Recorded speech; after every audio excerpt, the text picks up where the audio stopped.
Wala tayong kasiguraduhan kung ano ang dala ng ating hinaharap. Pero gagawin natin ang lahat, magkaroon lang tayo ng maayos na pinag-uusap. Ganito ang ginawa ng ating kabarangay na si Dado. Sumama siya sa isang babaeng tingin niya ay makapagpapaangat sa kanyang estado sa buhay. Pero nang biglang bumalik ang babaeng dating nagbigay sa kanya ng tunay na kaligayahan ay naipit siya sa isang malaking suliranin.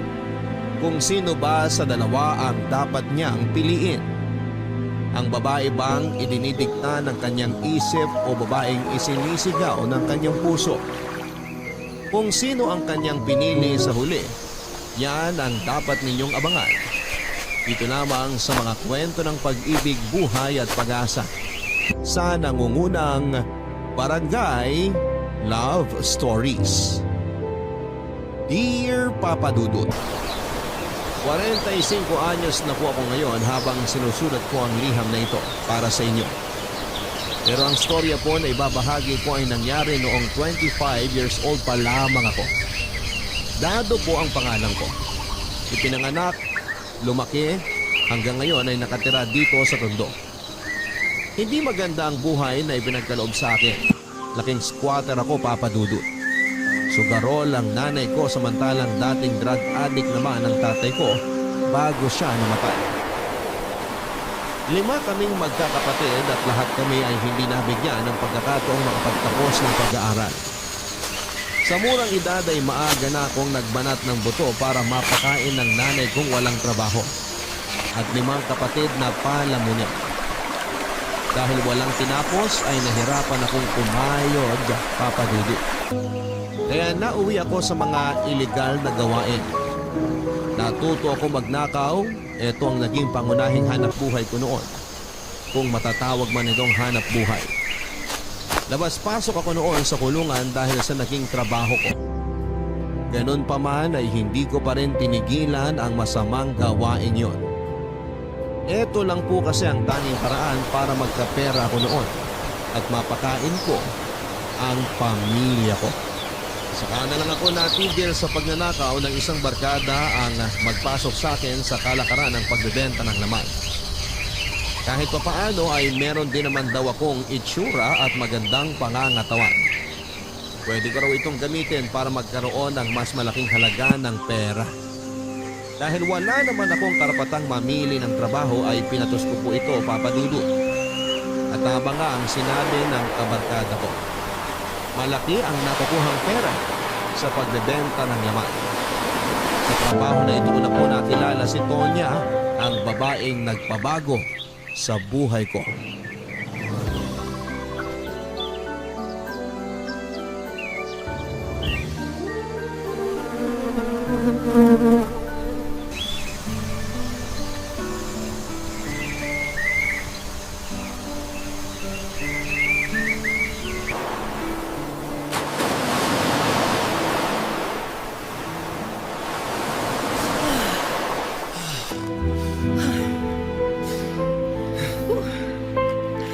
Totoo nga ang sinabi nila, Na ano?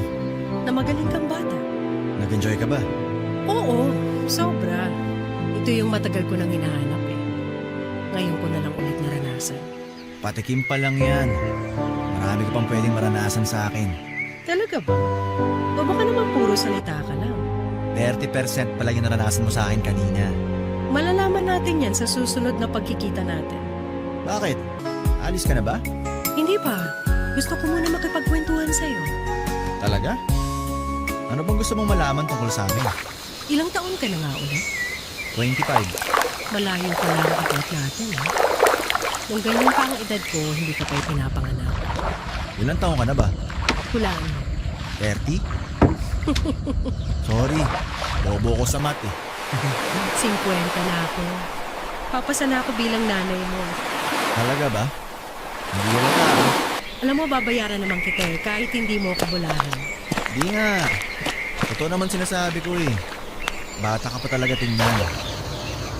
Wala ka bang asawa? Meron. Eh, bakit pinagbabayad ng lalaki kung may asawa ka naman pala? Di na ba makatayo sandata ng asawa mo?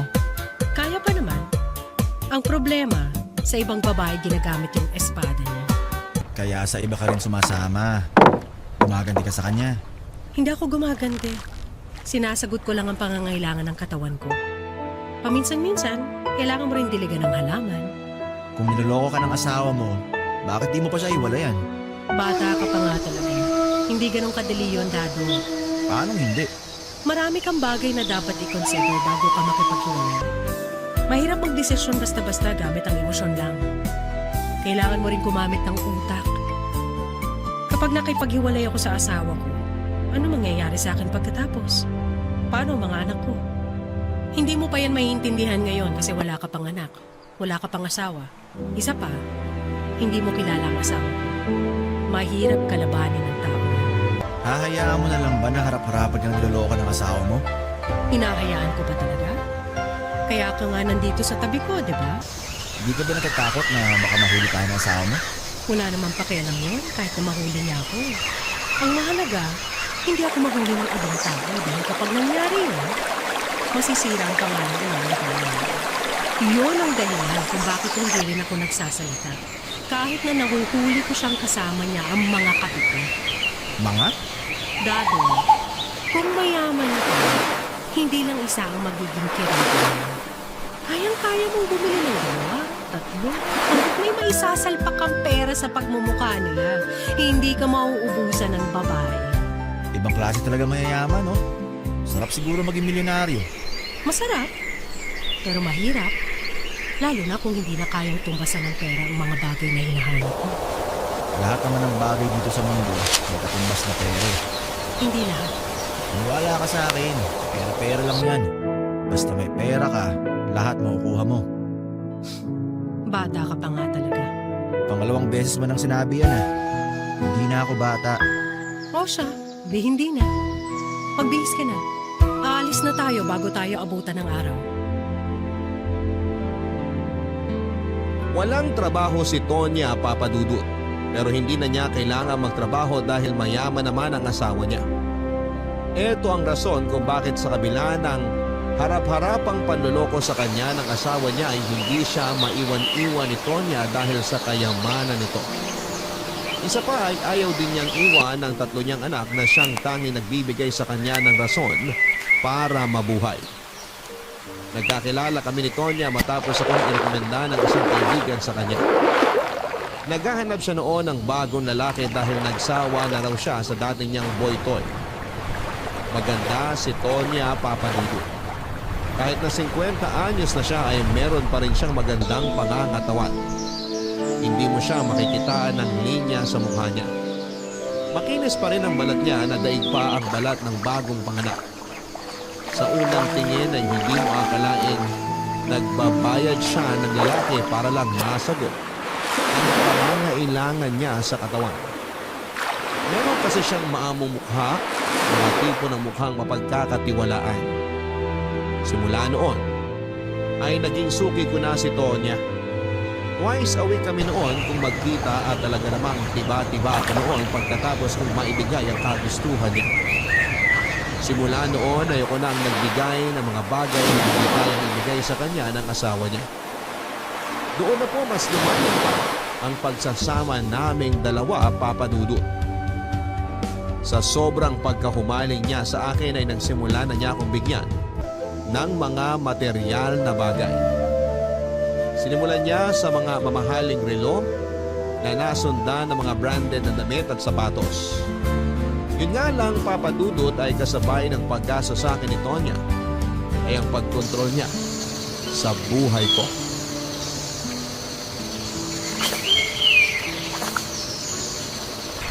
Ang sosyal naman dito.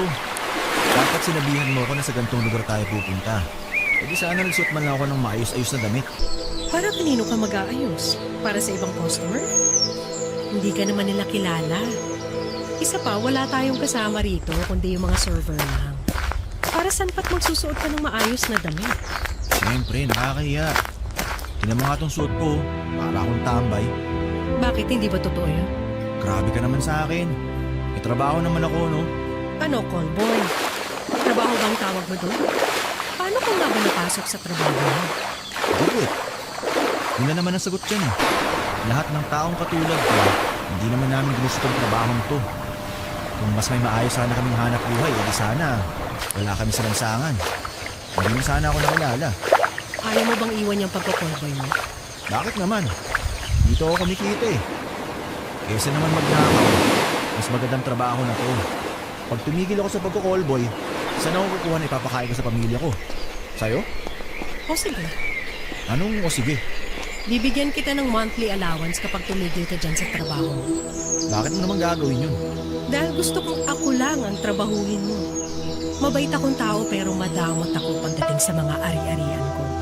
Talaga ba? Bakit yung asawa mo? Hindi mo pinagdamot? Dahil hindi ko naman siya pag-aari. Matagal na kaming may kanya-kanyang buhay. Magkasama kami sa isang bubong, pero magkaiba na ang buhay namin dalawa. At huwag mo nang pakialaman ng buhay pamilya ko. Mag-focus ka na lang sa akin. Magkano ibibigay mo monthly allowance sa akin? Magkano ba gusto mo? Wala na akong pabalikin sa pag-aaral yung bunso kong kapatid eh. Medyo malaki-laki kailangan ko. Okay na ba yung 50,000? Yun lang? Lang? Buwan-buwan yun ha?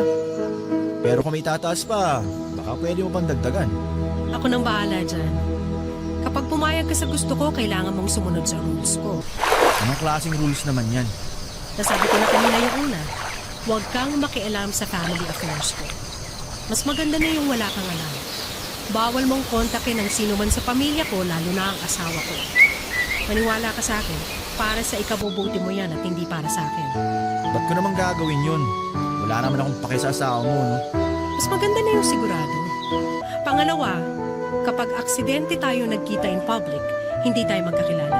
Hindi mo ako kilala at hindi rin kita kilala. Kahit simpleng eye contact, huwag mong gawin sa akin. Naintindihan mo? Sige, kaya ko naman gawin yun. Kikitain mo lang ako tuwing schedule natin. Bawal kang pumunta sa bahay. Bawal mo akong puntahan. Ako ang pipili ng araw, oras at lugar kung kailan tayo magkikita. Kaya dapat ready ka anytime. Hindi ko naman alam kung saan ang bahay niyo eh. Huwag kang mag-alala. At wala rin ako pinagkakaabalahan. Kaya anumang oras, pwede ako. Kikitain kita agad pag gusto mo. And lastly, bawal kang makipagkita sa ibang babae. Bawal kang makipagrelasyon sa iba, lalong-lalo na ang makipag-sex. Nagkakaintindihan ba tayo? Pero paano kung... Wala na pero. Oo, hindi lang ang gusto ko marinig. Nagkakaintindihan ba tayo? O sige, meron ka bang dadagdag? Baka may nakalimutan ka pa. Sa ngayon, yun na lang muna. Okay, yun lang naman pala eh. Titigil na ako sa trabaho ko kung yan ang gusto mo. Basta, ikaw nang bahala sa akin. Sayong-sayo na ako. Good. Papadugod simula noong nakilala ko si Tonya ay mabilis na nagbago ang buhay ko. Hindi lang ang buhay ko, kundi maging ng buong pamilya ko. Ang totoo nga po niyan ay hindi na nga sila noon nagtatanong kung saan gagaling ang perang ibinibigay ko sa kanila. Ang mahalaga sa kanila ay nakakakain sila ng maayos at hindi na pinoproblema ang araw-araw na gastusin. Sa kanilang lahat ang nanay ko ang pinakamasaya dahil bawat perang ibinibigay ko ay dagdag sa pagsusugal niya. Hindi ko ikakaila papadudot na si Tonya ang dahilan ng pag-angat namin mula sa kahirapan. Kaya naman hinayaan ko lamang siyang makuha ang gusto niya mula sa akin. Halos 8 buwan ako naging kabit ni Tonya at sa loob ng 8 buwan na yon ay nagbuhay mayaman ako. Nakatira na ako noon sa isang pondo na binili ni Tonya para sa akin para hindi na kami mahirapang magkita. Isang sasakyan din ang pinangalan niya sa akin. Maliban dito ay nakatapak na rin ako sa iba't ibang bansa tuwing isinasama niya ako sa mga travel niya abroad. Papadudot ako na yata ang pinakaswerteng lalaki sa mundo ng mga panahon yun.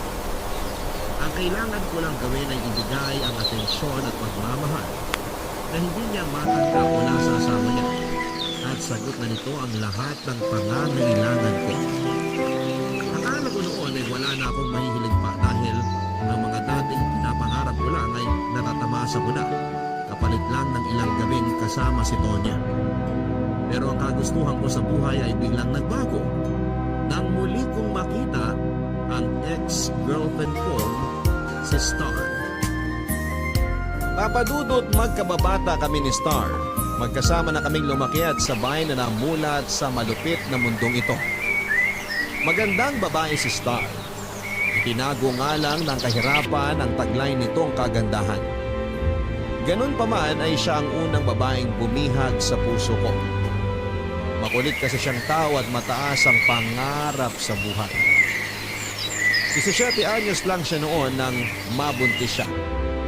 Pero dahil wala naman siyang kakayanang mag-alaga ng bata noong panahon na yon, at dahil na rin sa kahirapan ay napilitan siyang ibenta ang kanyang dinadala sa mag-asawang hirap magkaanak. 20 anyos na kami noon nang sinimulan kong ligawan si Star. Hindi ako ang unang nobyo niya pero isa ako sa mga taong pinagkakatiwalaan niya. Magaan ang loob niya sa akin at ramdam niya na totoo ang pagmamahal ko sa kanya. Kaya niya ako sinugot, Papa Dudut. Mabilis din namang natapos ang relasyon naming dalawa ni Star.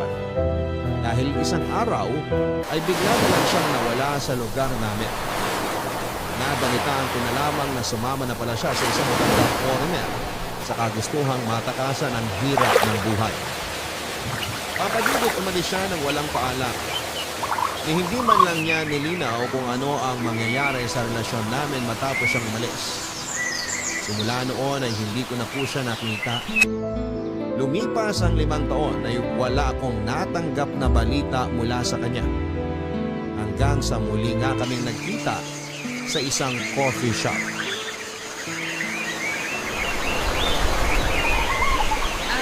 Excuse me, Dado? Ikaw ba yan? Ako nga. Star? Oh, long time no see! Ikaw nga. Grabe, ang laki ng pinagbago mo ah. Muntik na kitang hindi mamukhaan. Siyempre, nag-upgrade na tayo. Oh, ano, gusto ka na? Mukhang big time ka na. Hindi naman. Sinuwerte lang. Tingnan mo nga, oh, ang gara ng damit mo. Nakarilo ka pa. Teka, ano ba yan? Fake yan, ha? Totoo to. Regalo lang sa akin. Eh ikaw, musta ka na? Okay naman, maayos na ang buhay, sa awa ng Diyos. Kayo pa ba nung... George, yung foreigner? Ay, hindi na, wala na yun. Anong wala na? Hiwalay na kayo? Deds na. Tanda na rin kasi. Kaso nung namatay, pinalayas kagad ako ng pamilya niya. Gold digger daw kasi ako. Hindi ko naman sila masisisi. Sinabi naman kasi 20 anyos ang sasama sa lalaki ko 80 na, di ba? Eh ano nangyari pagkatapos? Wala. Gusto ko. Eh, wala naman din ako magagawa pa doon. Hindi ko naman mahal ng matanda. Hindi ko rin naman siya mahal. Gusto lang talaga niya na makakasama hanggang sa mamatay siya. Eh, paano ba naman kasi? Pinabayaan siya ng mga anak niya. Tapos nung namatay, para sila mga blueprint ng agawan sa natitirang yaman ng tatay nila. Ako naman, binenta ko yung mga alahas na binigay sa akin ng matanda. Yung perang nakuha ko doon, pinagpatayo ko ng maliit na negosyo. Tapos boom, eto, isyante na ako. Hindi ko na kailangan ng matandang mayaman. Hindi ko na kailangan mamalimos sa daan tulad ng kabataan natin. Ang layo na ng narating natin oh. Parang kailan lang nung magkausap tayo sa harap ng bahay niyo. Nangangarap ng mga bagay na meron na tayo ngayon. Tama nga yung sinabi nila na darating din yung oras natin. At ngayon. Nakakatuwa nga eh. Nagpunta tayo ulit kung kailan maayos ang buhay natin. Kaya nga eh. Oh, kamusta naman ang love life mo? May boyfriend ka ba ngayon? Ako? Wala akong boyfriend. Masyado akong busy sa negosyo ko. Wala pa akong time para dyan. Walang time o talagang ayaw mo lang muna magka-love life? Wala talagang time. Promise. Ikaw ba? May girlfriend ka na? Wala rin. Walang girlfriend kasi may asawa, no? O wala talaga? Wala talaga.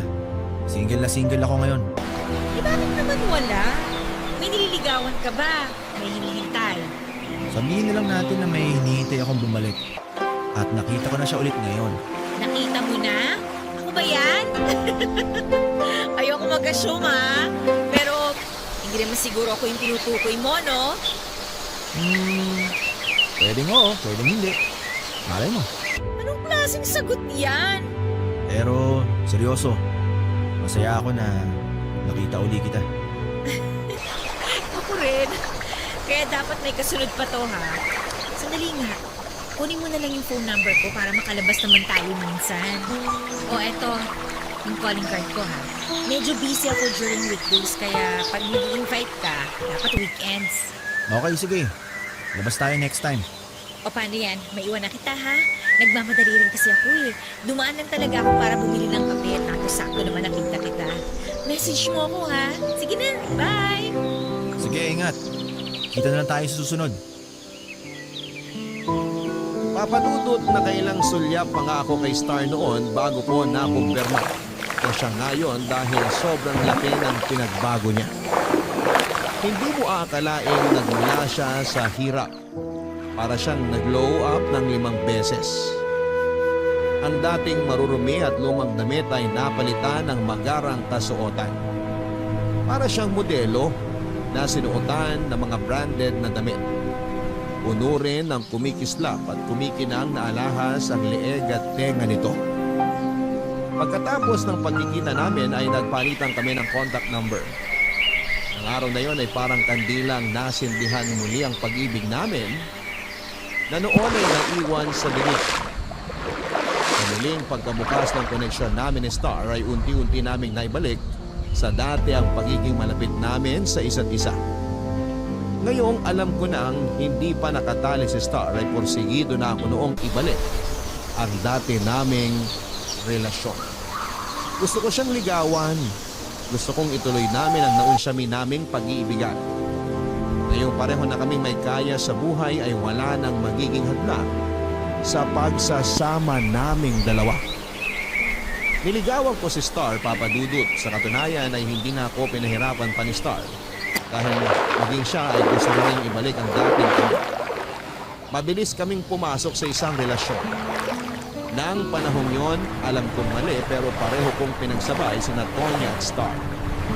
Isang kasalanang pinagsisisihan ko pa rin hanggang sa ngayon. Dado, may tanong ako. Ano yun? Ano palang trabaho mo? Hindi ako usually nagtatanong kung anong trabaho ng mga tao kasi hindi naman kailangan yun. Pero curious lang din ako sa'yo. Gusto ko malaman ng rags to riches story mo. Ako? Sumwerte lang ako. Paano sinuwerte? Nirecommend lang ako ng kaibigan ko tapos nakapasok ko sa isang kumpanya. Oh, talaga? Natanggap ka kahit wala kang tinapos? Oo naman. Hindi naman importante kung anong tinapos mo eh. Ang importante sa kanila, kung magaling ka sa trabaho mo. Eh, magaling ka naman ba? Oo naman. Ako pa. Magaling ako sa lahat ng bagay. Eh, kung hindi mo mamasamain, ano trabaho mo? Hindi ko pwedeng sabihin eh. Medyo confidential kasi. Confidential? Bakit naman? Baka mamaya illegal pala yung trabaho mong yan, ha? Hindi no. Walang nilalabag na batas ng trabaho ko. O sige, kung ayaw mong sabihin, di okay lang. Hindi naman sa ayaw kong sabihin. Hindi lang talaga pwedeng ipaalam sa iba eh. Oo na, hindi na kita pipilitin. Next month, mansari na natin ah. Anong gusto mong gawin? Ako? Ano ba? Gusto mo mag-out of town tayo? Naku, baka mahirapan tayo dyan. Pero tingnan natin. Baka magawa ko ng paraan. Or pwede rin naman kumain na lang tayo sa labas. Baka busy rin pala ako nun. Naalala mo ba yung unang mansari natin? Kung nasa Tondo pa tayo? Oo naman. Hindi ko makakalimutan yun, no? Kape at pandesal habang umuulan. Napakasimple pero nung araw na yon, naramdaman ko kung gaano kaganda yung buhay. Yung moment na yon, kahit ang dami nating problema, nabigyan mo ko ng motivation para mangarap ng mas malaki. Ako rin. Di ko rin makakalimutan yung araw na yon. Sa unang pagkakataon, nakaramdam ako ng totoong saya sa kabila ng estado natin. Kaso nga lang, nung sumunod na buwan, bigla ka na lang nawala. Siya nga pala yung nangyari sa atin nun. Gusto ko sana mag-sorry sa nagawa ko. Hindi natin balikan yun. Kailangan natin bigyan ng closure yun bago tayo makapagsimula ulit. Nakaraan na yun eh. Naiintindihan ko naman kung ba't mo nagawa yun. Kailangan ko kasing i-prioritize ang pamilya ko nun eh, kaya ako sumama kay George. Si George, yung asawa mo? Oo, siya kasi nagbigay sa akin ng opportunity na baguhin ang buhay ko. Buhay namin. Kaya kahit yung sakit sa akin, kailangan ko kang iwan. Naging kasalanan ko lang. dito ako nakapagpaalam sa'yo. Hindi kita sinabihan. Iniwan kita sa ere. Alam mo, sobrang nasaktan ako nun. Nagalit ako sa'yo. Nagalit ako kasi pininiwala mo ako na magtatagal tayo. Yun pala, Kaya nga gusto kong mag-sorry. Sana mapatawad mo ako sa nagawa ko sa'yo. Mahal ko talaga kita eh. Kaya masakit din sa part ko na iwan ka. Hayaan mo akong bumawi sa'yo. Tinapangako kung hindi na mauulit yung nangyari. At yung inaasahan mong magtatagal tayo, tutuparin ko yun. Isa pa, hindi natin kailangan magtagal. Kasi hindi na tayo maghihiwalay. promise yan? Oo, promise! Kaya sana makakapanin sa akin na ikaw na talaga, na hindi mo ako lolokohin, hindi mo ako sasaktan. Kasi ako, all out na ako sa'yo. Wala nang kurungan, wala nang aalis. Simula noon hanggang ngayon, ikaw pa rin naman talaga ang gusto ko eh. Walang nagbago dun. Salamat sa second chance, Daddy.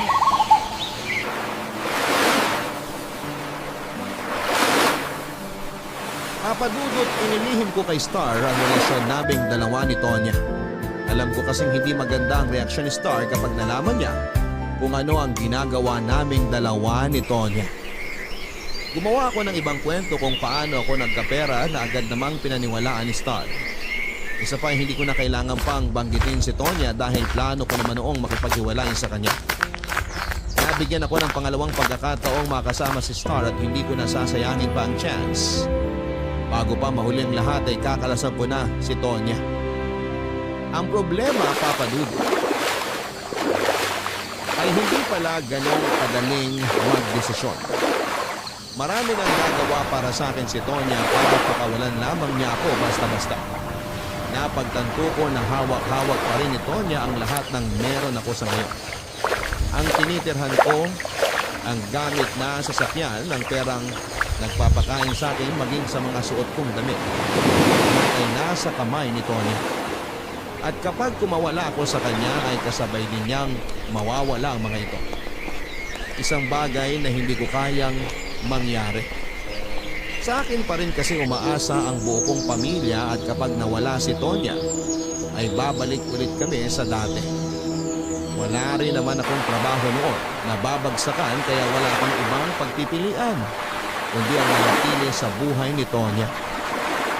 Itinuloy ko ang relasyon namin ni Star at kasabay nito ay patuloy pa rin akong nakipagkita kay Tonya. Ginawa ko ang lahat para maitago sila sa isa't isa pero may hangganan. Ang kakayahan kong yun, Papa Dudu.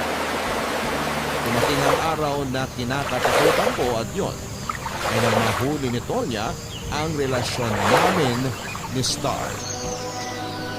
Papadudot, halos isang taon na noon ang tagong relasyon namin ni Tonya. Samantalang 6 na buwan naman ang sa amin ni Star. Medyo mahirap ang magkaroon ng dalawang buhay na magkaiba. Lalo na at ang isa rito ay puno ng kasinungalingan. Minsan nga ay nalilito na rin ako sa mga nangyayari sa punto na muntik na akong mahuli sa sikretong tinatago ko. May pagkakataon noon na niregaluhan ko si Star ng kwintas na para dapat kay Tonya. Dumating din sa puntong sabay nila akong kinailangan. Pero dahil nakaschedule ako kay Tonya ay siya ang sinipot ko at nagrason na lamang ako kay Star. Alam kong nagkakaroon na noon ng pagdududa si Tonya. Bigla kasi siyang naghigpit sa akin. Oras-oras niyang inaalam kung saan ang kinakaroonan ko. Minsan nga ay nahuli ko siyang kinakalikot ang cellphone ko habang nasa CR ako. Mabuti na lamang at dalawa ang gamit kong cellphone. Isa para kay Tonya at ang isa naman ay para kay Star. Ilang buwan din po akong tumagal sa ganong sitwasyon bago natuldukan ng lahat, Papa Dudu. Nasa kalagitnaan kami noon ni Star sa date namin nang biglang magpakita sa amin si Tonya nang walang pasabi.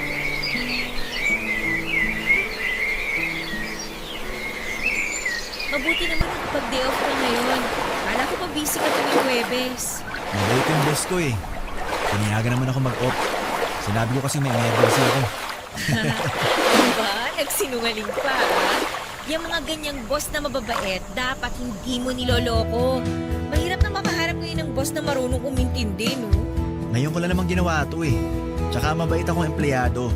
Kaya pinagbibigyan niya ako tuwing humihingi ako ng pabor. Mabuti naman kung ganon. Uy, nga pala.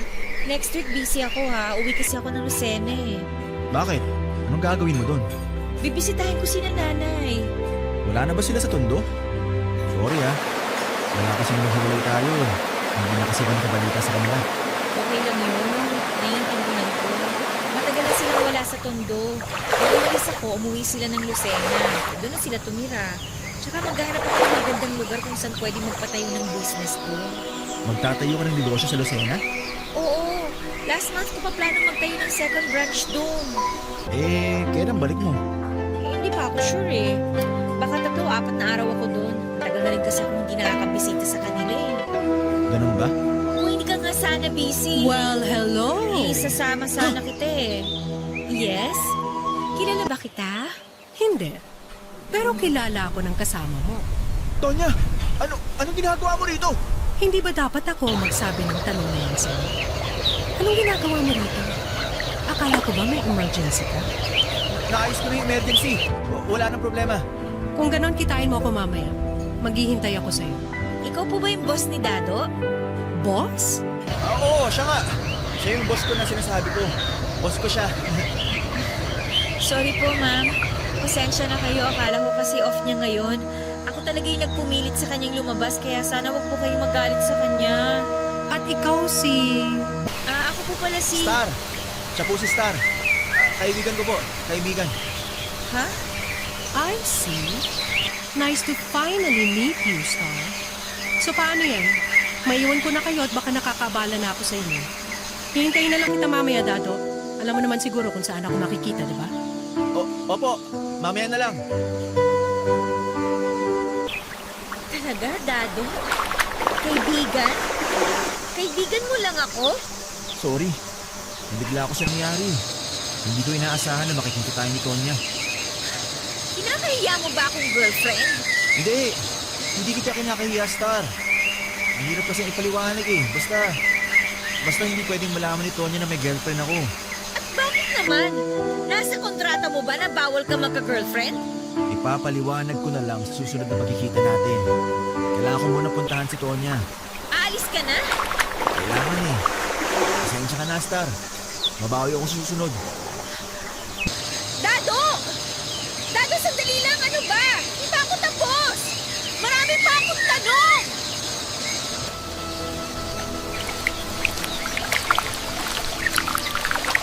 Nabigla ako sa hindi inaasahang pagdating ni Tonya Papadudut. Kaya hindi agad ako nakapag-isip ng maayos na rason. Alam kong pareho silang nagtaka sa mga lumabas sa bibig ko. Si Tonya na pinalabas kong boss ko at si Star na ipinakilala ko bilang kaibigan. Nagalit si Star sa akin ng araw na yon dahil hindi ko inamin na girlfriend ko siya. Alam ko maging si Tonya ay ganun din ang nararamdaman ng mga oras na ito. Naibot ako sa sitwasyon kaya wala na akong ibang nagawa kundi ang magsinungaling. Inayaan ko munang kumupa ang init ng ulo ni Star bago ko siya muling kinausap. Sa halip ay si Tonya ang una kong hinarap. Aaminin ko sa inyo, Papadudut, na natakot akong magpakita ulit kay Tonya matapos ang nangyari. Matalino siyang tao at alam kong alam na niya ang mga nangyayari. Kaya wala nang rason pa para magsinungaling ako sa kanya.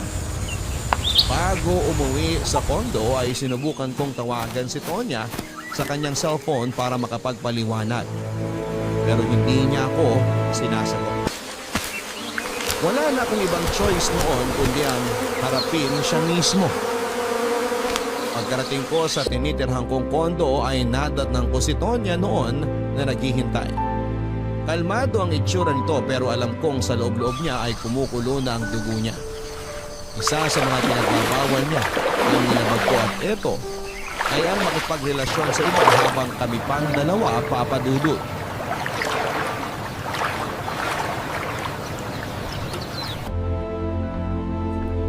Tonya? Kanina ka pa ba dito? Maupo ka, Dado.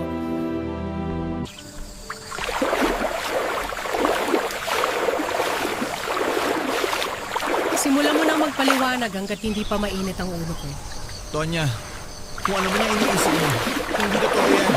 Kaibigan ko na talaga si Star. Kababata ko siya. Sabay kami lumaki sa Tondo. Kababata? Kaibigan lang? Talaga ba? Nagsinungaling ka sa akin na may emergency ka para lang sa kaibigan? Yan ang gusto mong paniwalaan ko? Totoong sinasabi ko. Maniwala ka naman sa akin. Walang namamagitan sa amin ni Star. Hindi ko siya girlfriend kung yun man ang iniisip mo. Huwag mo nang ipagpilitan, Daddy. Hindi mo ako mapapaikot sa mga kasinungalingan mo. Alam kong girlfriend mo siya. Anong tingin mo sa akin? Bata na madaling mauto? Huwag ako. Dahil sa edad kong to, basang-basa ko ng lahat ng mga galaw mo. Tonya. Umamin ka na. Girlfriend mo siya? Oo, dati. Naging kami noon. Nung nagkita kami ulit, kabalikan kami. Sabi na nga ba yun? Akala mo hindi ko napapansin yung biglang pagbabago ng ugali mo? Dado, asawa ko nga nahuhuli ko sa mga kataksilan niya eh. Ikaw pa kaya? Sinadya mo bang magpakita sa amin kanina? Oo. Nung nagpaalam ka sa akin, sinundan kita mula dito hanggang sa meeting place nyo ng girlfriend mo. Bakit mo ginawa yun? Wala ka bang tiwala sa akin? Wala. Sinubukan kitang pagkatiwalaan, Dado, pero simula nung nagduda na ako sa mga kilos mo, binawi ko na ang tiwalang ibinigay ko sa iyo. Kailanman, hindi pa nagkakamali ang mga hinala ko. At pinatunayan mo lang na tama ako. Na hindi ka dapat pagkatiwalaan. Tahimik lang ako, pero napapansin ko lahat ng galaw mo. Akala mo, hindi ko nakikita na ibang phone kang gano'n? Na palagi ka nagmamadaling umalis tuwing nagkikita tayo? Na nababawasan na ang atensyon mo sa akin? Naranasan ko na lahat ng bagay na yan sa asawa ko. Kaya hindi mo na ako maloloko. Iniisip ko pa lang ang susunod na galaw mo, alam ko na kung anong gagawin mo. Alam mo kung bakit? Kasi pare-pareho lang kayo. Napaka one-dimensional yung mga lalaki. Masyado kayong predictable. Sana maintindihan mo ako, Tonya. Oo, hawak mo ang oras ko, pero di mo hawak ang puso ko. Di mo ako madidiktahan kung sino dapat ang mahalin ko. Gusto mo bang ipaalala ko ulit sa'yo yung mga bagay na hindi mo dapat gawin habang nakikipagkita ka sa akin? Hindi na kailangan. Nasa puso't isip ko lahat ng sinabi mong bawal kong gawin. Yun naman pala eh. So anong ka-estupiduhan to? Kayang-kaya kitang palitan dati. Kung nabago ko ang buhay mo sa isang pitik lang, kaya rin kitang ibalik sa dati, ora mismo. Tonya, huwag mo namang gawin to. Nag-aaral pang kapatid ko. Kailangan ko to. Kailangan kita. Pwes, sumunod ka sa gusto ko. Gagawin ko ang lahat. Bigyan mo lang ako ng second chance. Lahat? Sigurado ka ba dyan? Oo! Hindi mo alam kung gaano kalaki na itulong mo sa akin at sa pamilya ko. Malaki pa sa salamat ko doon, kaya sana hiya mo akong bumawi. Madali lang naman akong kausap.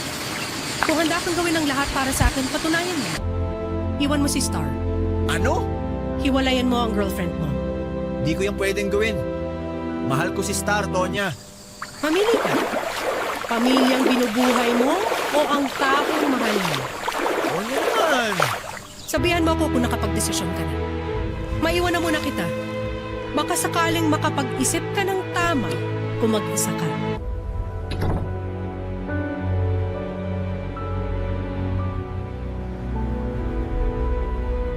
Papadudot, kung totoo ay mabait naman talaga si Tonya. Ito ang nakita ko sa pagsasama naming dalawa. Naging bato nga lang ang puso niya dahil sa mga naging karanasan niya sa kanyang asawa.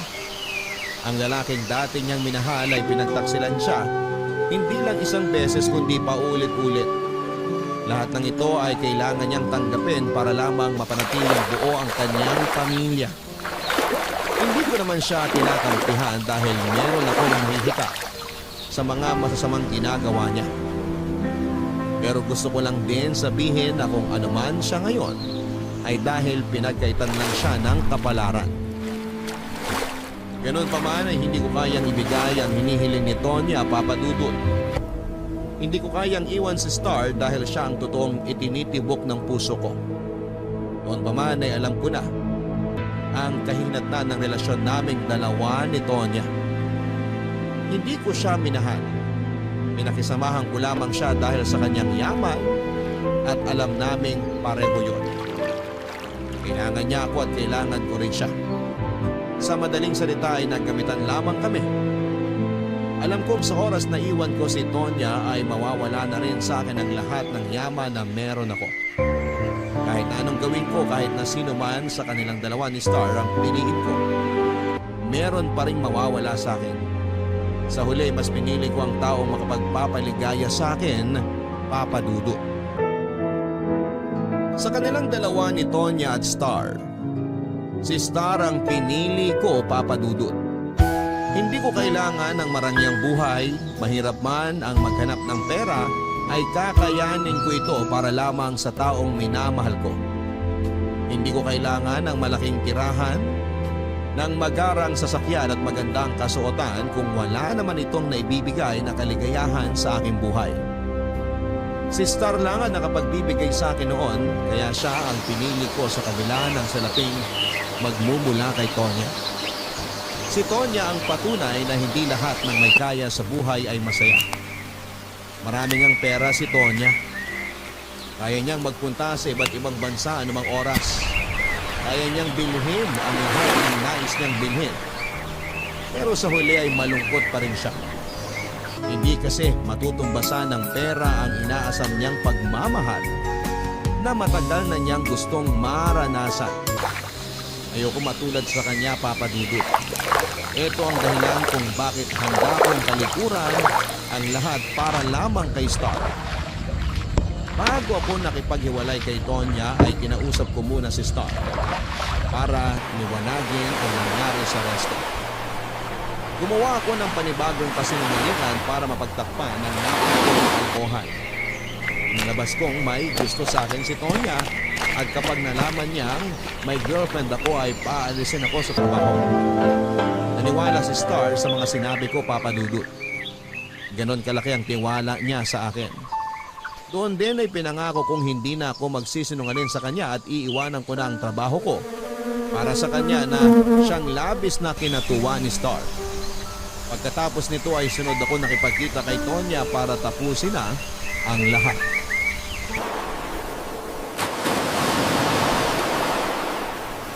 Late ka, saan ka na naman ang galing? Sorry, may kinausap lang ako. Ibig sabihin ba ng presensya mo rito, may napili ka na sa aming dalawa? Oo, nakapag-desisyon na ako. Good. Maligo ka na. Kailangan mong bumawi sa isang oras na sinayang mo. Kanina pa ako naghihintay rito. Tonya, nag-usap tayo. Mag-usap tungkol saan? May kailangan pa ba tayong pag-usapan? Tungkol sa pinili ko. Tonya, si Star ang pinili ko, hindi ikaw. Anong sabi mo? Si Star ang mahal ko. Siya ang taong gusto kong makasama hanggang sa pagtanda ko. Mas pipiliin mo ang babaeng yon kesa sa akin? Aanhin ko ang yaman na meron ka kung hindi naman ako masaya. Tonya, alam nating pareho na hindi natin gusto ang isa't isa. Sex lang naman ang habol mo sa akin, di ba? At pera mo lang ang habol ko sa'yo. Sa tingin mo ba tatagal tayo sa ganitong sitwasyon? Pero mahal kita. Dado, willing akong ipaglaban ka basta piliin mo lang ako. Kahit iwalayan ko ang asawa ko kung gusto mo. Hindi mo ako mahal. Mahal mo ang mga bagay na naibibigay ko sa'yo na hindi kayang iparamdam sa'yo ng asawa mo.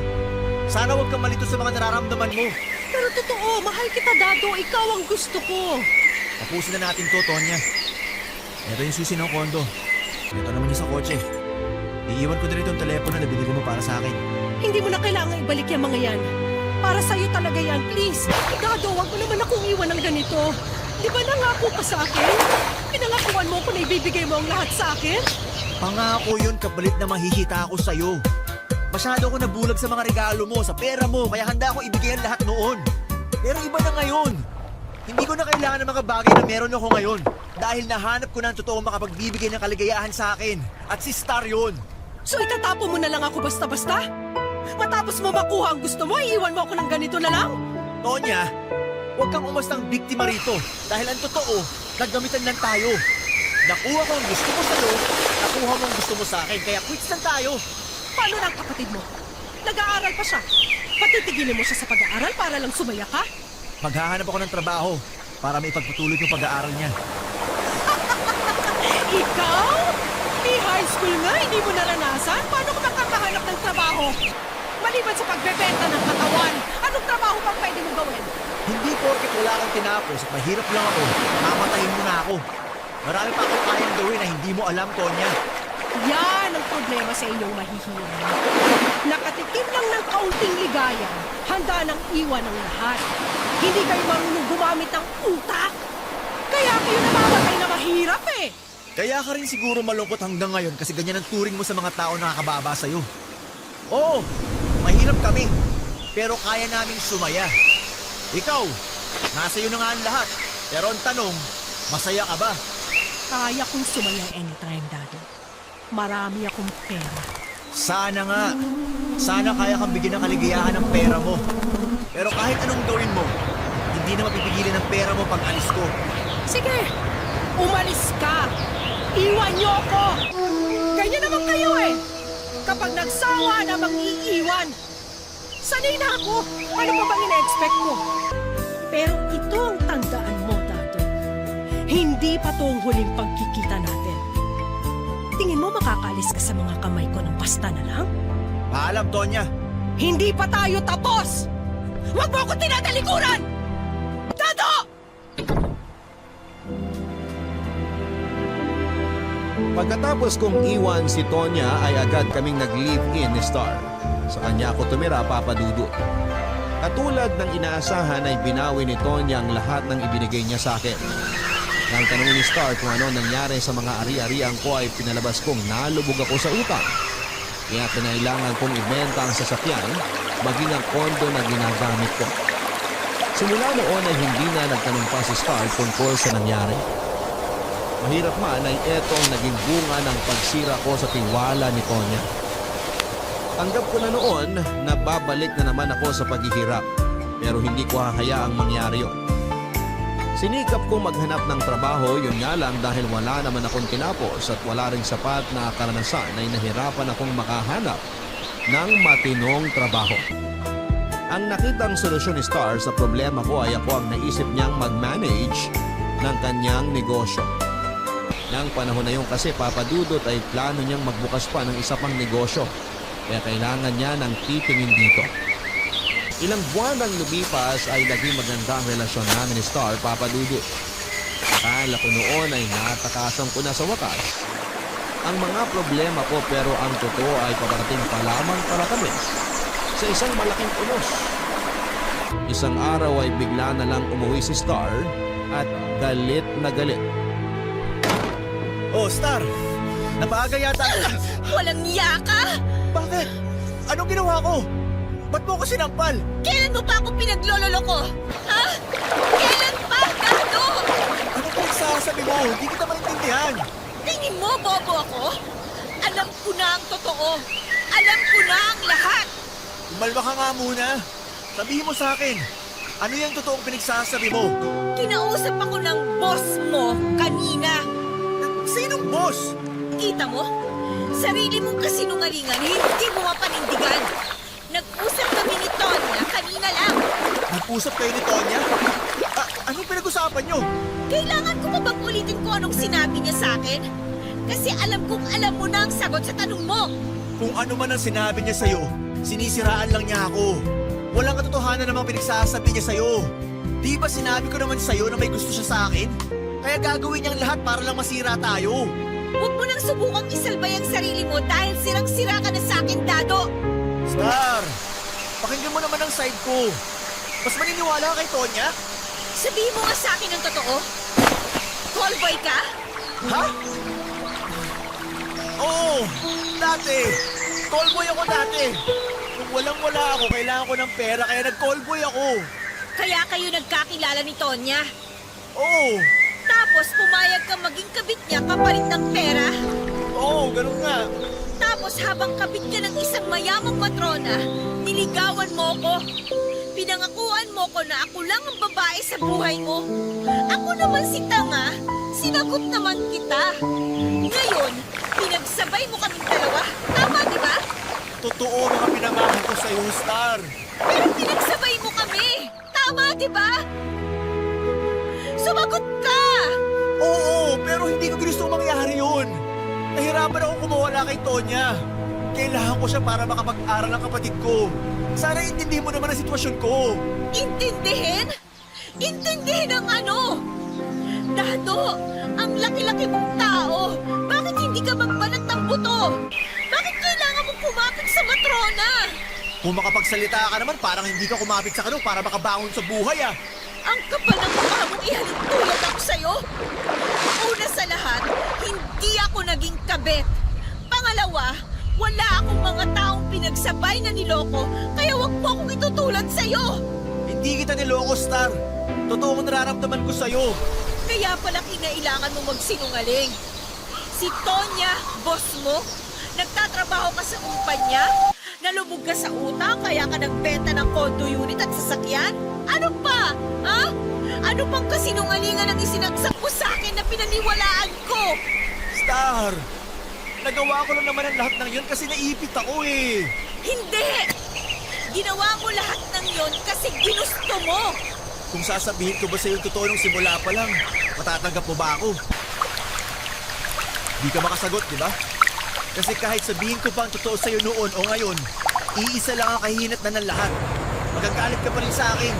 Kaya mas pinili ko na lang na itago sa'yo ang lahat bago ko tapusin yung sa amin ni Tonya. Kapal ng mukha mo? Ginawa mo pa akong rason para panindigan yung mga kasinungalingan mo? Star, please! Humihingi ako ng tawad sa'yo. Huwag ka nang humingi ng tawad. Kasi hindi kita mapapatawad sa ginawa mo. Makakaalis ka na. Bibigyan kita ng 1 oras para mag-empake. Star, huwag ka namang ganyan!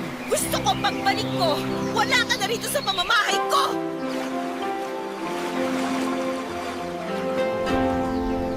Papa Dudut, sinubukan kong isalba ang relasyon namin ni Star sa abot ng aking makakaya. Pero kahit na anong gawin ko ay ayaw na niya akong pagkatiwalaan. Nang araw ding yon ay nakipaghiwalay siya sa akin at pinalayas niya ako sa kanyang bahay. Napilitan po akong bumalik sa Tondo, ang lugar na nagpaalala sa akin kung gaano kahirap ang buhay. Halos araw-araw ko noong pinupuntahan si Star para humingi ng pangalawang pagkakataon. Pero ni anino niya ay ayaw makipagkita sa akin.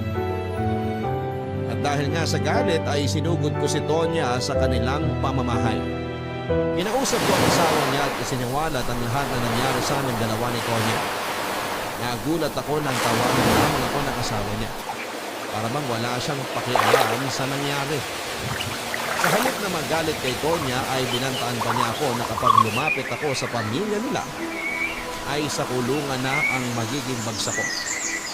Nag-file sila ng restraining order dahil sa panggugulo ko. Simula noon ay hindi ko na po sinubukang bumalik pa sa lugar na yon. Lumipas nga ang mga buwan ay unti-unti ko na rin natanggap na wala na talaga kaming pag-asa ni Star na magkabalikan. Siguro ay eto na rin ang karma ko dahil 2 babae ang niloko ko at pinagsabay. Sa sumunod na taon ay nabalitaan ko na lamang na ikinasal na pala si Star. Hindi po akong bumalik sa hirap. Ganoon pa man ay hindi ko na binalikan ang mga dating gawain kong pagnanakaw at pagbebenta ng laman. Sinikap ko pong magbago, Papa Dudut. Nagkaroon ako ng trabaho at unti-unting bumangon sa buhay. Sa ngayon ay nakatira pa rin ako dito sa Tondo. Medyo maayos-ayos na rin naman ang buhay namin. Hindi man marangya pero napupunan na namin ang mga pang-araw-araw naming pangangailangan. 45 years old na ako sa ngayon. Wala nang girlfriend at wala ring asawa. Hindi ko alam kung mabibigyan pa ba ako ng pagkakataong magmahal muli. Hindi ko pa naman sinasara ang puso ko, Papa Dudu.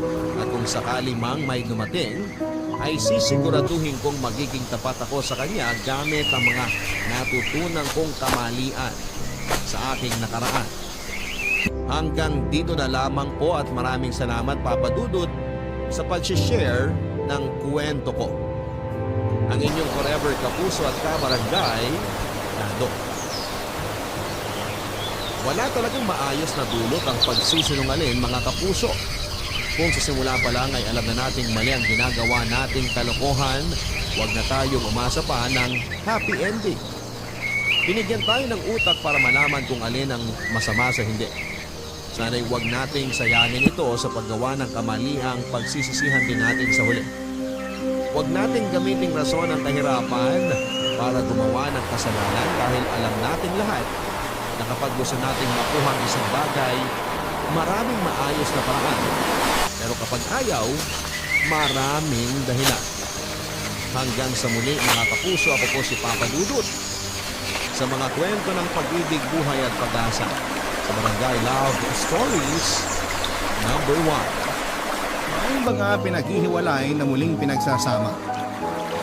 Ikaw kabarangay, gaano ka kahandang magbigay ng ikalawang pagkakataon at magpatawad sa mga taong malapit sa puso mo? Dear Papa Dudut, magandang tanghali po sa inyo at sa ating mga kabarangay. Itago niyo na lamang po ako sa pangalan Cha, 16 years old at taga Laguna. Avid listener na po ako ng Barangay Love Stories at umaasa po ako na sana'y mapansin ninyo ang kwento ng buhay ko na ipinadala ko sa inyong programa. At thank you in advance sakaling mapili po ninyong e-ere sa radyo. Gusto ko lamang po sanang i-share ang mga pinagdaanan namin ng Nanay Marico sa buhay. Alam ko po na lahat naman tayo ay may mga malulungkot at masasakit na nakaraan. Lagi pong sinasabi sa akin ng nanay ko na balang araw lahat ng yun ay magiging alaala na lamang at darating din po ang sandali na mapapalitan nyo ng kaligayahan. Hindi ko pa po naiintindihan noon kung ano ang ibig niyang sabihin.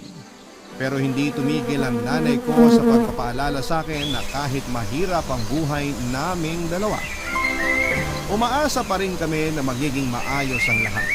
At aaminin ko na malaking impluwensya ng mga paalala ninyo sa akin upang hindi ko maramdamang kulang ako kahit na wala akong pinamulatang tatay.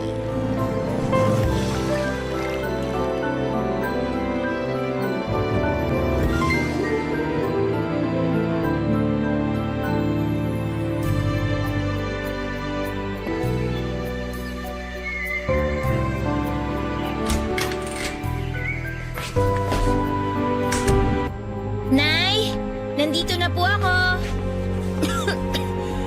O anak, mabuti dumating ka na. Mano po, Nay? Kumusta na po ang pakiramdam nyo?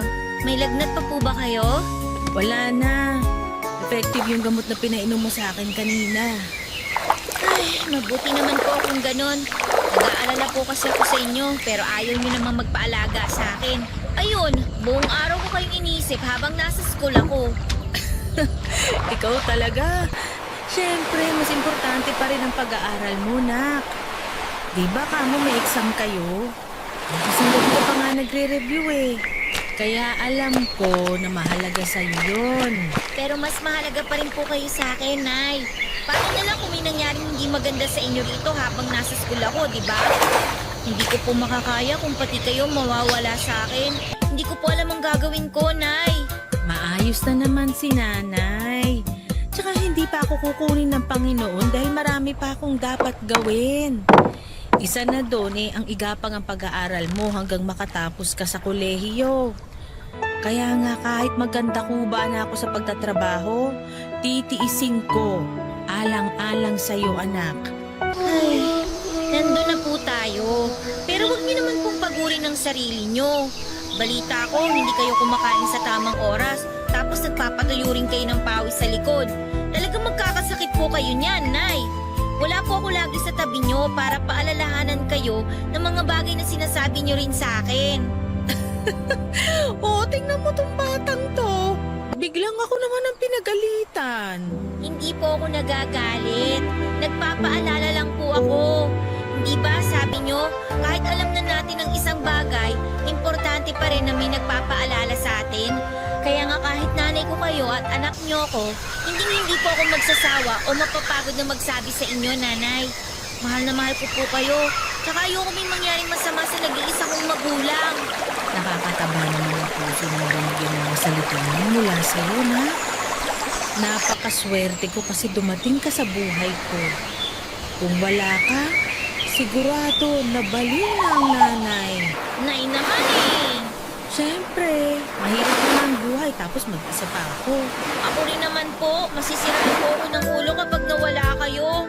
Kaya please lang po, sa susunod makikinig na kayo sa akin para hindi na rin kayo nagkakasakit. Baka po nakakalimutan nyo, nagkakaedad na po kayo. Naku, hindi ko naman nakakalimutan na tumatanda na ang nanay mo. Hindi pa naman ako ulyanin. Saka huwag ka nang masyadong mag-alala. Tatandaan ko na ang mga sinabi mo. Promise yan. Sige, Nay. Noted po yan, ha? Ay, o nga pala, Nay. May dala po akong pagkain. Birthday kasi ng kaklase ko, tapos pinapunta ako sa bahay nila. Pinagbalot din po ako ng handa. Matutuwa kayo kasi may spaghetti dito. Sandali lang po, ha? Maghahain lang po ako. Naku, mukhang mapaparami ang kain ko nito. Tama po yun, Nay. Bumawi po kayo ng kain para lumakas po kayo kaagad. Papadudot matagal nang hiwalay ang mga magulang ko. Wala pa ako noon sa mundo nang iwan ni nanay si tatay dahil nananakit ito. At bago pa siya nito mapatay ay naisipan na niyang umalis sa poder nito, kaso ay naiwan naman kay tatay ang nooy 3 taong gulang kong kapatid na si Ate Lee. Hindi ko alam ng nanay ko na ipinagbubuntis niya ako noon. At huli na bago niya yon nalaman.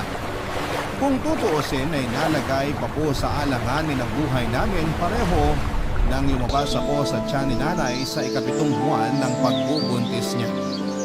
Tandang-tanda ko pa noon na na-ER ako at kinailangan niya ng malaking halaga para mabuhay lamang ako. Sa kabila ng lahat ay thankful pa rin si nanay dahil hindi kami mukhang pinabayaan ng may kapal.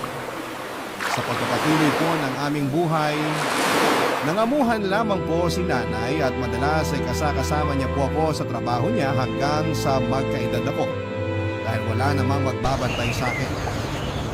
Kung hindi naman po siya magtatrabaho, pareho kami mamamatay sa gutom.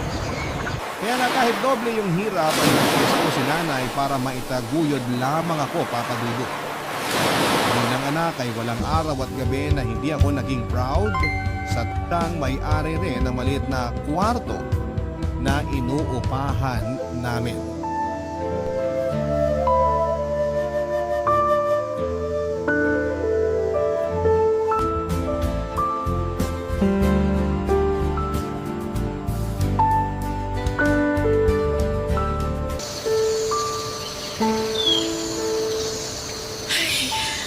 Nay, kanina pa po kayo malungkot at nag-aalala dyan. Ano po ba kasi nangyari? Kasi naman, narinig ko ang mga kamag-anak ng namatay kong amo na sila na raw ang mamamalakad nitong tinitirahan natin, nak. Ako, natatakot lang ako dahil baka paalisin nila tayo.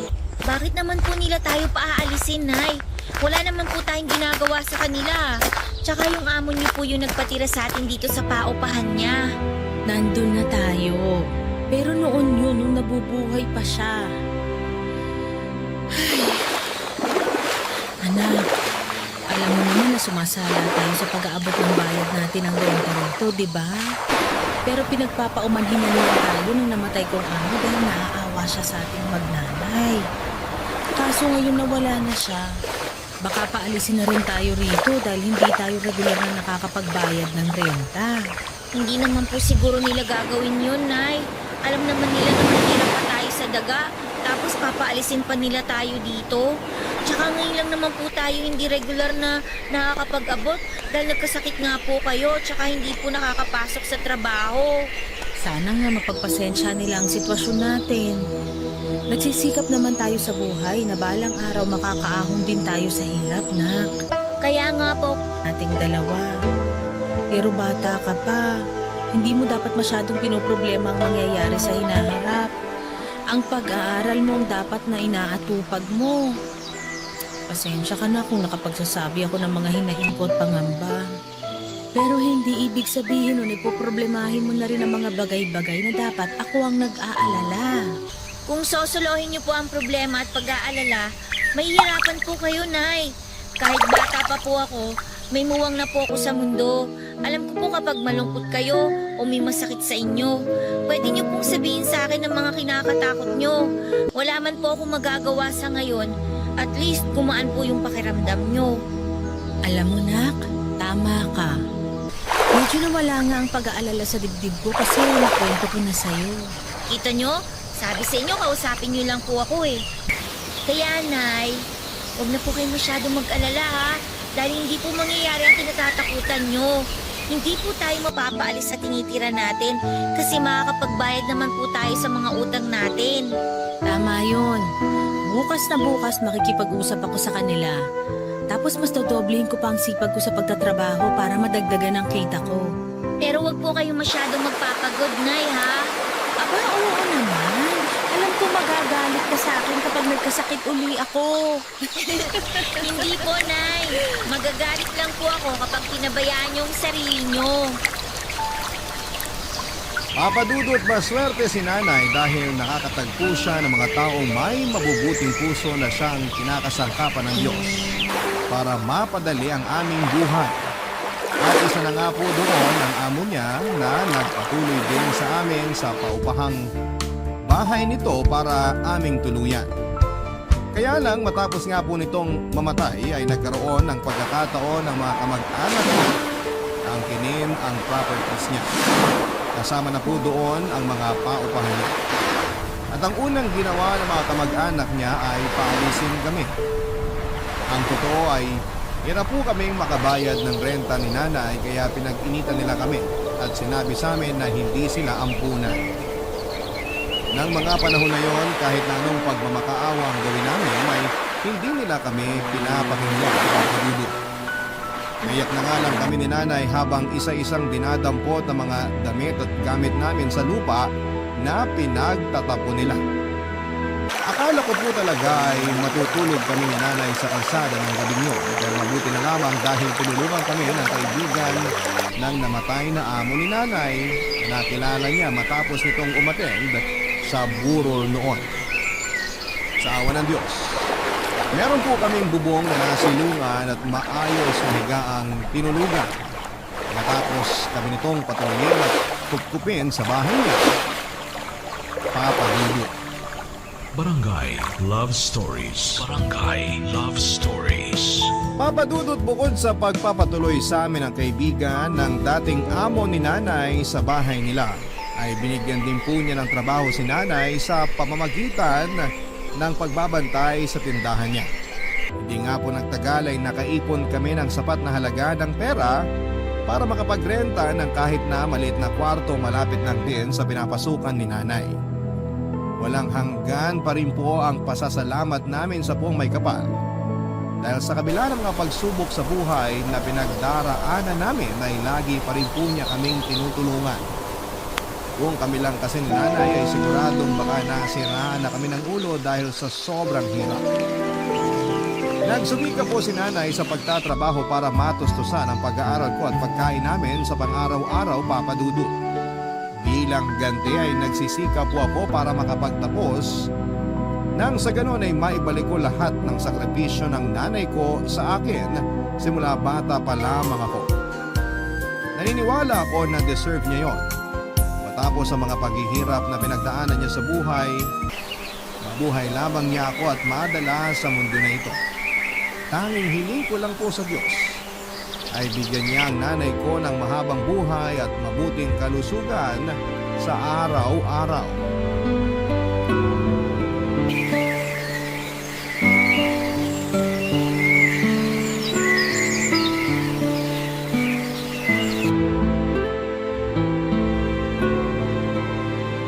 Nak, napakaswerte pa rin natin kasi meron at meron pa rin mga tao na kinakasangkapan ng Panginoon para tulungan tayo, no? Opo, Nay. Naniniwala po ako na merong Diyos na tutulong sa atin, lalo kapag kailangan natin siya. Pero, hindi ko pa rin po mapigilang mapaisip Tungkol saan naman, Nak? kung bakit po merong mga masasamang tao. Katulad na lang ng mga kamag-anak kong namatay niyong amo na nagpalis sa atin dun sa tinitira natin. Hindi po ba sila naaawa sa atin? Wala na po ba talaga silang konsensya? Bakit kailangan nila tayong tratuhin na parang maruruming hayop? Cha, hindi ko rin alam ang sagot sa tanong mo, pero wala na tayong magagawa kung ayaw nila na manatili pa tayo doon. Kung tutuusin, Mas mabuti ang kalagayan natin ngayon eh. Nandun na po tayo. Pero paano kung hindi tayo tinulungan ng kaibigan ng dati niyong amo? Eh di sa kalsada po tayo natulog. Hanggang ngayon po, hindi ko pa rin po ma-imagine na magpalipas tayo ng gabi sa kalye. Paano na lang kung may nangyaring masama sa atin doon, Nay? Eh paano na lang kung umulan ng malakas? Wala po tayong masisilungan at magkakasakit po tayo. Hindi naman yun nangyari kasi kinaaawaan pa rin tayo ng Diyos. Pero naisip ko, sana matagal na pong naawa sa atin ng Diyos, Nay. Ano naman ang ibig mong sabihin, Nak? Ang ibig ko pong sabihin, sana matagal na po niya tayong tinulungan na magkaroon ng sarili nating bahay para hindi na po tayo palipat-lipat.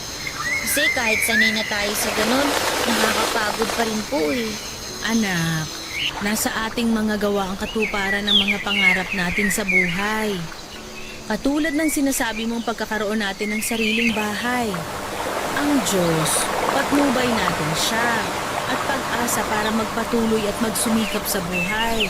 Saka imbis na questionin mo siya, dapat nga magpasalamat ka sa kanya kasi hindi natin naranasan yung sinasabi mo na matulog sa kalsada o mapahamak doon, maulanan at magkasakit. Mapalad pa rin tayo dahil nagpadala siya ng mga tao para tulungan tayo. Sorry po, Nay. Kung masyado po ako nag-isip ng hindi magaganda. Ayos lang yun, Nak. Lahat naman tayo dumarating sa punto na madadaig ng mga problema. Pero lagi pa rin natin isipin na lilipas ang lahat. Meron pa rin mga mabubuting tao na tutulong sa atin. Balang araw, gusto ko po ako naman yung tumulong sa kapwa ko. Kasi alam ko yung pakiramdam na nangangailangan. Mangyayari yon kapag nagsumikap ka at hindi mo kukwestiyonin ang plano ng Diyos sa'yo, anak.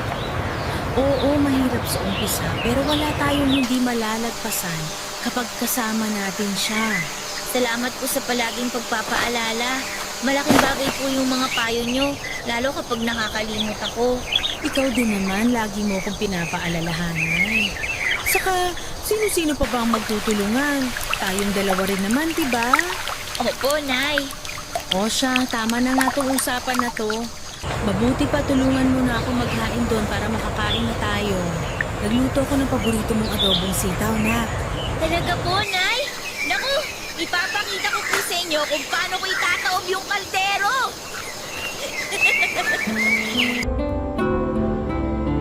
Papadudot naniniwala pa rin po ako na likas na mabuti ang bawat nilalang ng Diyos.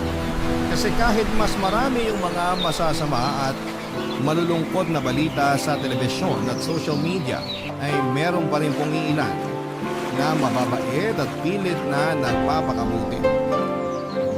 Pero minsan, kahit na anong pangaral sa akin ni Nanay na lahat ng tao ay ganon, kahit papaano ay merong kabutihan sa puso, ay hindi ko po yun may apply sa sarili kong ama. Bata pa lamang ay lagi ko nang iniisip na masama siya. Kasi kung totoong mabait siya ay hindi niya hahayaang masira ang aming pamilya. Kung totoong mahal niya si Nanay ay hindi niya ito paulit-ulit na sasaktan. Madalas ay naiinggit po ako sa mga kaibigan ko na biniyayaan ng mabuti at mapagmahal na tatay. Tatanong ko sa Diyos, ano kayang pakiramdam na may tinatawag na tatay o papa sa pamilya? Lagi-lagi ko pong iniisip ang mga bagay na yon. Pero ayaw ko namang bumalik pa si tatay sa buhay namin dahil pakiramdam ko ay mas magiging doble ang pasakit na pagdadaanan namin ni Nanay. Kaya lang ay mapagbiro ang kapalaran dahil isang araw ay bigla ko na lamang naabutan sa inuupahan namin ni Nanay ang tatay ko, Papa Dudut.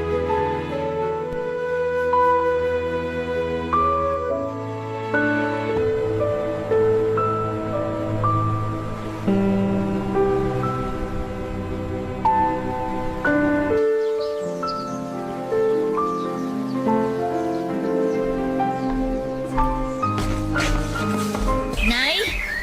Sino po siya? Siya, anak. Siya ang tatay mo. Hindi ko po tatay ang taong yan. Wala na po akong tatay, di ba? Anak, huwag mo namang sabihin yan. Kaya nga ako bumalik dito para magsama-sama na tayong pamilya. Nagkausap na kami ng nanay mo at nagkapatawaran. At ano po bang palagay niyo sa akin? Na ganong-ganong kadali kayong patawarin? Nay, bakit niyo naman po pinatawad ang taong yan? Di ba malaki ang kasalanan niya sa inyo? Nakalimutan niyo na po ba na sinasaktan niya kayo nung araw? Kaya nga umalis kayo sa puder niya at nakipaghiwalay? Anak, nakikiusap ako. Pakinggan mo muna ang tatay mo. Hindi na siya yung dating tatay mo na nananakit. Totoo yun, Cha. Nagbago na ako. At nagsisi na rin ako ng gusto dahil sa ginawa ko noon sa nanay mo. Walang araw simula nung umalis siya sa bahay natin na hindi siya sa akin hinanap ng ate Ellen mo. Doon ko naisip kung gaano ako kasira ulo. Dahil hinayaan ko masira ang pamilya natin. Buti po alam niyo. Tsa, ano ba? Tatay mo pa rin ang nasa harapan mo. Huwag mo siyang bastusin dahil hindi kita tinuruan ng ganyan. Hindi ko po siya binabastos, Nay. Sinasabi ko lang po yung totoo. Hindi ko po talaga kasi maintindihan kung bakit bigla-bigla na lang siyang umeepal sa buhay natin. Masaya naman po tayo na wala siya, di ba? Kaya naman po natin. Nabuhay niyo nga ako ng kayo lang tapos bigla-bigla magbabalik siya para ano? Buuin yung pamilya natin? Hoy, Mama, para po sa kaalaman niyo, matagal na pong buo ang pamilya namin ni Nanay. Kaya hindi niyo na po kailangan bumalik sa amin kasi kaya na po namin dalawa. Pinabayaan niyo nga po kami noon eh. Tapos bigla-bigla, maghahabol kayo ngayon? Sinabi kong huwag kang bastos! Marie, tama na yan. Anak, sorry. Cha, anak, ayos ka lang ba? Huwag kayong lalapit sa akin! Galit ako sa inyo! Galit din ako sa inyo, Anay! Sorry, nak, hindi ko sinasadya. Kung gusto niyo magsama po kayo, basta ako hindi ko pa matatanggap ang taong yan! Cha, sandali! Kakausapin ko na lang siya kapag kalmado na siya. Paano kung hindi niya ako matanggap? Paano kung hindi na mabuo ang pamilya natin? Huwag mo na lang munang masyadong isipin ang tungkol sa bagay na yun. Sa ngayon, bumawi ka sa anak mo. Iparamdam mo sa kanya na nagsisisi ka na sa ginawa mo at desidido ka na mabuo ang pamilya natin uli.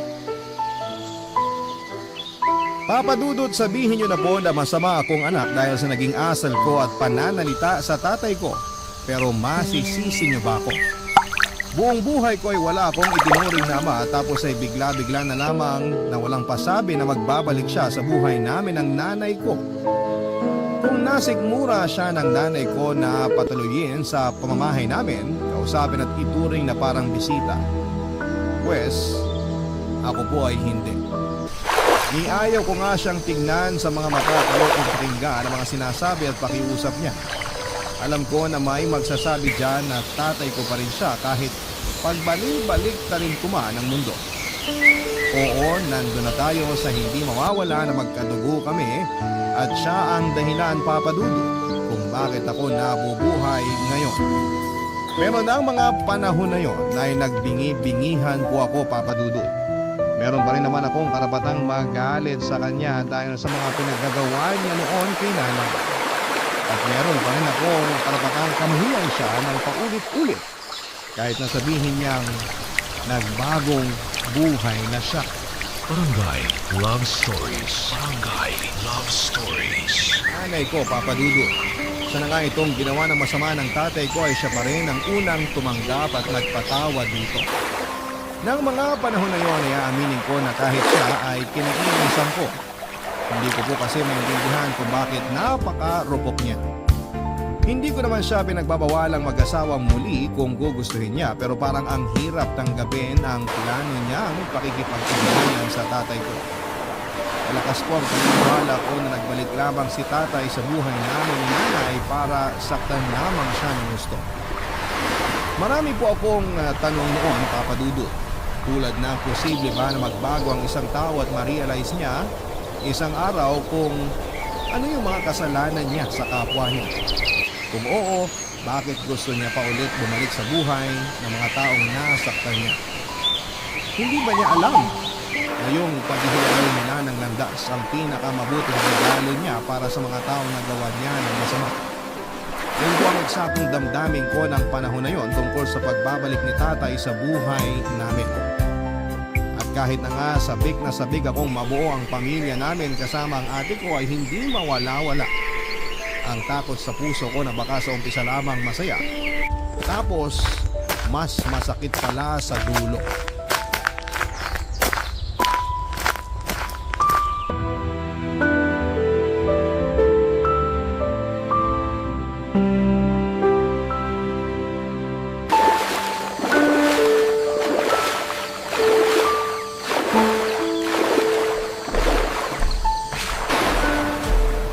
Anak, hindi ka pa ba nagugutom? Nagluto ako ng paborito mong ulam. Nakahain na dun sa mesa. Okay lang po ako, Nay. Hindi pa po ako gutom. Tsaka kailangan ko po kasing tapusin tong assignments ko eh. Deadline na po kasi sa makalawa. Ay, galit ka pa rin ba sa akin? Nay naman eh.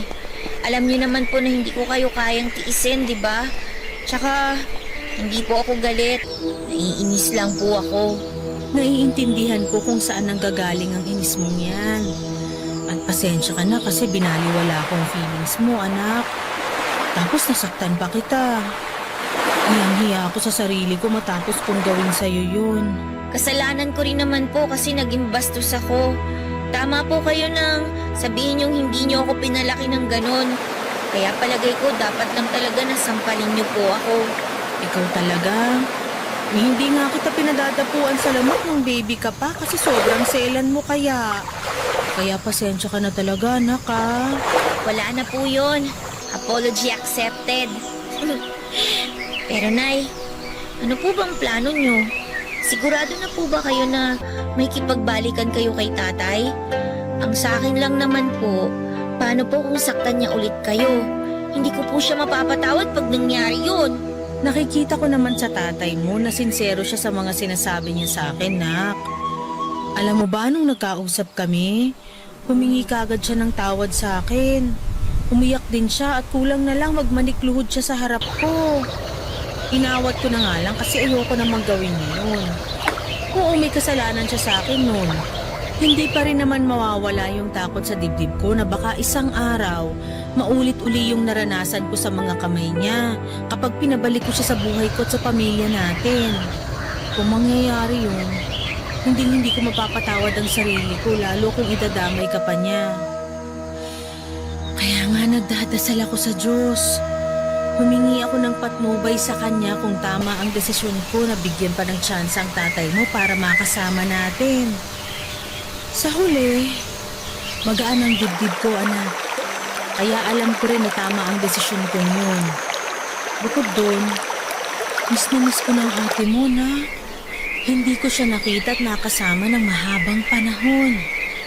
Pero alam ko naman na hindi ko pwedeng ipilit sa'yo na tanggapin uli ang tatay mo. Mahalaga sa akin ang kapakanan mo. Nay, mahalaga rin po sa akin ang kapakanan niyo. At kung mas magiging masaya kayo sa second chance na binigay niyo kay tatay at sa pamilya natin, susubukan ko po na tanggapin siya. Nandun pa rin po yung alinlangan. Pero alam ko na sa likod po natin ng Diyos. Hindi niya po tayo pababayaan. Kasi hindi naman niya tayo pinabayaan, di ba? Salamat, nak, dahil malawak ang pangunawa mo. Sobrang proud na proud ako sa iyo sa mga bagay na handa mong isang tabi alang-alang sa ating pamilya. Mahal na mahal kita. Mahal na mahal din po kita, Nay. At wala akong hindi kayang gawin para po sa pamilya natin. Papadudot matapos po ang pag-uusap namin yon ni Nanay ay aaminin ko na nahiya ako sa sarili ko at sa asal ko. Hindi naman po kasi talaga tama na hayaan kong mamayani ang galit sa puso ko lalong-lalo na sa sarili kong ama. Hindi naman po talaga sagad sa buto ang galit ko sa kanya. Siguro ay mas nangingibabaw lang sa akin yung takot dahil ayoko nang masaktan muli kami ng nanay ko dahil sa pag-asa na mabubuo ulit ang aming pamilya. Pero mabuti pa rin po ang Diyos dahil pinatunayan niya sa amin ni nanay na merong mga pagkakataon sa buhay na ibinibigay kapag nararapat na ang panahon. At yun po ang pagkakabalikan ni tatay. Kitang-kita ko naman po ang effort ng tatay ko na makabawi sa amin ni nanay at mas maging mabuting padre di pamilya sa amin. Kaya kahit nasa pag-a-adjust pa rin ako ay hindi ko naman po tuluyang sinaradong puso ko na balang araw ay mapapatawad ko na po si tatay at mabubuong muli ang pamilya namin nila nanay.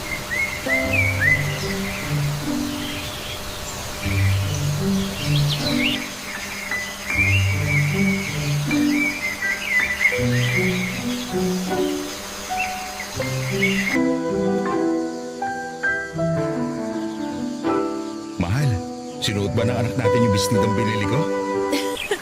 Oo. Alam mo, tuwang-tuwa nga si Cha nung binigay ko. Sabi ko galing sa'yo.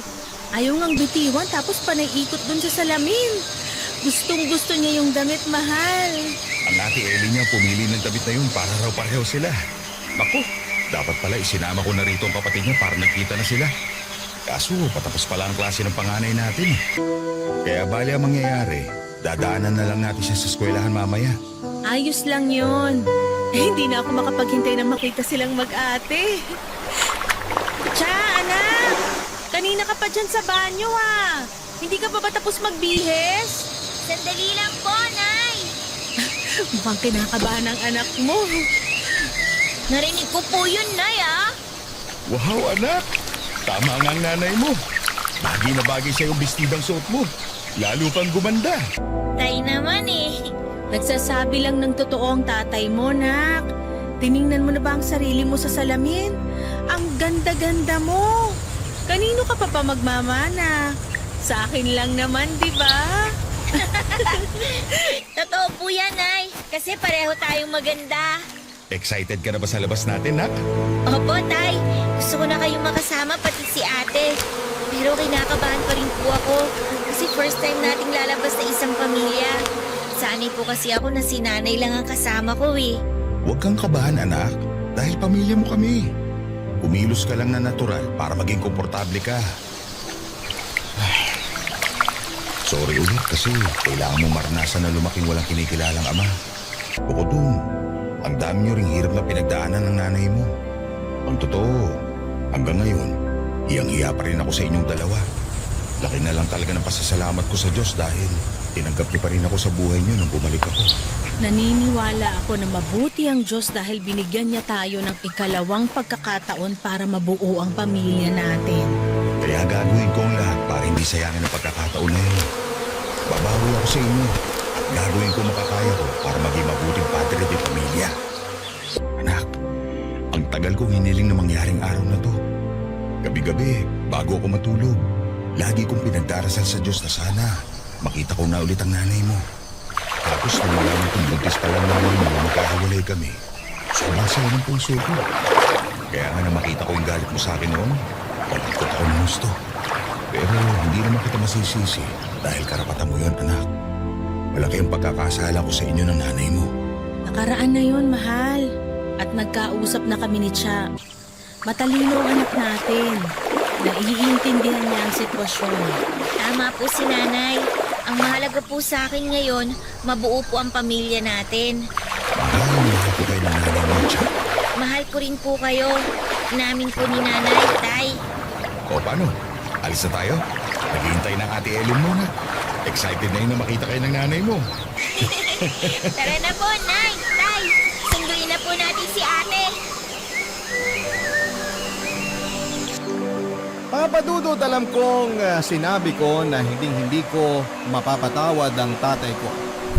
Pero iba pa rin po sa pakiramdam na walang sama ng loob at hinanakit sa sarili mong magulang. Hindi po madali yung process ng trust na ibinibigay ko kay tatay para tuparin niya ang pangako sa amin ni nanay na magiging mabuting padre de pamilya na siya. Pero sa abot ng makakaya ko ay sinusubukan ko pong umasa na mas magiging mabait sa amin ang kapalaran. At sa wakas ay tuluyan na kaming mabuo. Sa kasalukuyan, Papa Dudut, ay masaya po ang aming pamilya ni nanay kasama sina tatay at ate Ellen. Kaya nga, na-inspired po ako na mag-share sa Barangay Love Stories ng storya namin para kaaliwan at kapulutan ng aral ng ating mga kabarangay. Masaya po ang puso ko na magpatawad at masasabi kong magaan ang loob ko. Pero palagi pa rin po akong nagdarasal sa Diyos na sana'y bigyan niya ng guidance ang pamilya namin sa araw-araw. Maraming salamat po, Papa Dudut, sa aling mapili po ninyo ang sulat ko and more power sa programa ninyo at sana'y marami pa kayong maibahagi na magagandang kwento. Ang inyo pong kapuso at ka-barangay forever, Cha.